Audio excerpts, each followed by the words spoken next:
ఆశ్రమంలో తన విద్యాభ్యాసం పూర్తయ్యాక ద్రోణుడికి కృపాచార్యుడి చెల్లెలైన కృపితో వివాహం జరుగుతుంది.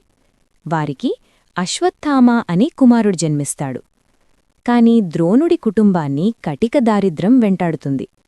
కనీసం తన కన్నకొడుకుకు తాగడానికి పాలు కొనివ్వడానికి కూడా డబ్బులేని దయనీయ స్థితిలో ఉంటాడు ద్రోణుడు. ఆ సమయంలో సాక్షాత్తూ విష్ణుమూర్తి అవతారమైన మహావీరుడు పరశురాముడు తన దగ్గర ఉన్న సంపదను, భూమిని అంతా బ్రాహ్మణులకు దానం చేసేస్తున్నాడన్న వార్త ద్రోణుడికి తెలుస్తుంది.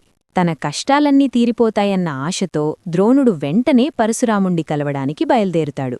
చాలా దూరం ప్రయాణించి ద్రోణుడు అక్కడికి చేరుకునేసరికి దానం స్వీకరించడానికి ఎంతోమంది బ్రాహ్మణులు ఒక పెద్ద వరుసలో నిలబడి ఉంటారు.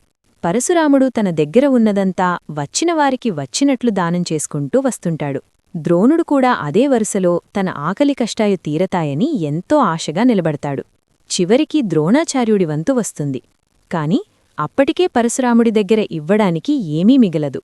అప్పుడు పరశురాముడు ద్రోణుడితో, ఓ బ్రాహ్మణోత్తమా, నువ్వు రావడం కాస్త ఆలస్యమైంది. నా దగ్గర ఉన్న ధనం, భూమి మొత్తం దానం చేసేశాను. ఇక నా దగ్గర మిగిలి ఉన్నదల్లా నా శరీరం, నేను సాధించిన అస్త్రశస్త్రాలు మాత్రమే అని అంటాడు. ధనం కోసం వచ్చిన సామాన్యులైతే ఆ మాట విని నిరాశగా వెనక్కి తిరిగి వెళ్ళిపోతారు. కాని ద్రోణుడు సామాన్యుడు కాదు. పరశురాముడి మాటలు వినగానే ఆయన కళ్ళు మెరుస్తాయి. వెంటనే చేతులు జోడించి, ప్రభువు, నాకదే మహాభాగ్యం.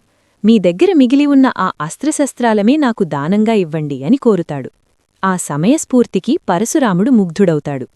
వెంటనే ద్రోణాచార్యుడిని తన శిష్యుడిగా స్వీకరించి తన దగ్గర ఉన్న భయంకరమైన దివ్యాస్త్రాలను ఎలా ప్రయోగించాలో, ప్రయోగించిన అస్త్రాన్ని తిరిగి ఎలా ఉపసంహరించుకోవాలో పూర్తిగా నేర్పిస్తాడు.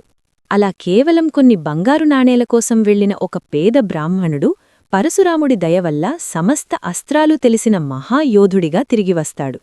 ఈ అస్త్రాలే భవిష్యత్తులో కురుక్షేత్ర యుద్ధంలో ద్రోణుడిని ఎదురులేని వీరుడిగా నిలబెట్టాయి.